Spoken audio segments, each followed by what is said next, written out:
நம்பிக்கையோடு செயல்பட்டு கொண்டிருக்கக்கூடிய நமது கழக தலைவர் அசான் அவர்களுக்கு தளபதி அவர்கள் சார்பாகவும்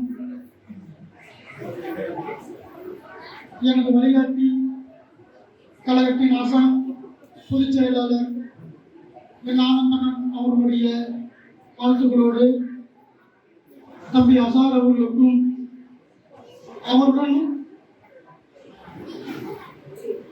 இணைந்தகைகளாக இணைந்து செயல்பட்டுக் கொண்டிருக்கக்கூடிய நிர்வாகிகள் அனைவருக்கும் எனது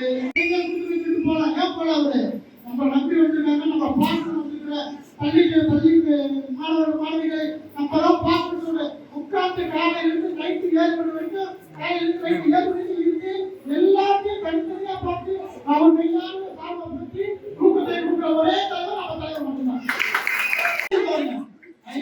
நீங்க பாத்தீங்கன்னா முன்னாடி முதல் வாரம் ஞாயிற்றுக்கிழமை புதுக்கோட்டையில ஒரு நிகழ்ச்சி ஆரம்பிச்சாரு. முதல் வாரம் ஞாயிற்றுக்கிழமை ஆரம்பிச்ச நிகழ்ச்சி மதுரை திருச்சி புதுக்கோட்டை அப்படியே ஆரம்பிச்சு எல்லா பக்கமும் மறுவாரம் ஞாயிற்றுக்கிழமை கோயம்புத்தூர் நிகழ்ச்சி முடிக்கிறது. டெய்லி 1 மணிக்கு 2 மணிக்கு 3 மணிக்கெல்லாம் தூங்க கூட மாட்டாரு. அந்த ரூம்ல போய் 1 மணி நேரம் ஃபர்ஸ்ட் போய் நாங்களாம் பார்க்க போயிருப்போம். நிகழ்ச்சி முடிச்சுட்டு 1 மணிக்கு 2 மணிக்கு 3 மணிக்கு எங்கிட்ட பேசிட்டு இருந்துட்டு 4 மணிக்கு முடிச்சுட்டு 5 மணிக்கு கிளம்பி ஒரு ஆட்டம் முடிச்சுருவோம். அந்த மாதிரியான பொதுச் செயலாளர் தான் நமக்கு எடுத்துருக்கிற உண்மையான பொதுச் செயலாளர், நமக்கான உழைக்கக்கூடிய பொதுச் செயலாளர், நம்மளை வளர்த்துக்கூடிய பொதுச் செயலாளர், என்னுடைய வழிகாட்டி அண்ணன் முசி ஞானந்தன் அவர்களை தெரிவித்துக் கொள்கிறேன்.